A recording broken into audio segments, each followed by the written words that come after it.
Nilinaw ng Malacanang na walang kinalaman ang mga nakaambang kilos protesta sa araw ng Linggo sa naging desisyon ni Pangulong Ferdinand Marcos Jr. na hindi na dumalo sa United Nations General Assembly sa New York. Ayon kay Palace Press Officer Claire Castro, normal na paraan ang protesta para maipahayag ng taong bayan ang kanilang saloobin.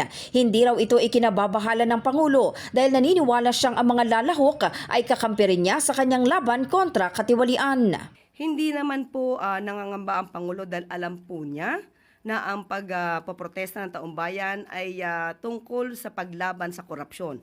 At binanggit din po niya kahapon na siya mismo ang nagsimula upang mapaimbestigahan itong mga maanumalyang flood control projects.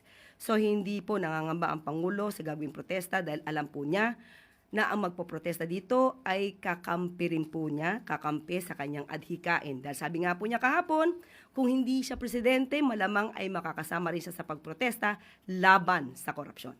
Paglilinaw ni Castro, mas pinili lang daw ni Pangulong Marcos na tutukan ang mga lokal na usapin at unahing tugunan ang pangangailangan ng taong bayan. Siyempre, dapat tutukan pa rin. Ano ba ang pangangailangan ng taong bayan?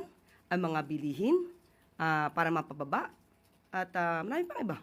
Bilang presidente, maraming trabaho ang Pangulo.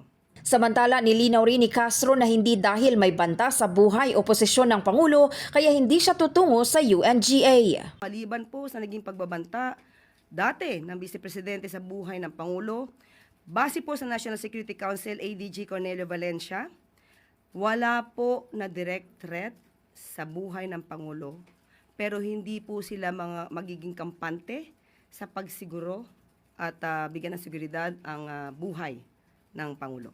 Hahalili naman kay Pangulong Marcos bilang kinatawan ng Pilipinas sa UNGA si Foreign Affairs Secretary Maria Teresa Lazaro. Ito na ang ikatlong sunod na taon mula taong 2023 na hindi dadalo sa UNGA ang Pangulo. Nagsimula ang 80th session ng UNGA nitong September 9 habang ang high-level general debate ay itinakda sa September 23 hanggang 27 habang ngayong linggo sana ang alis ng delegasyon ng presidente.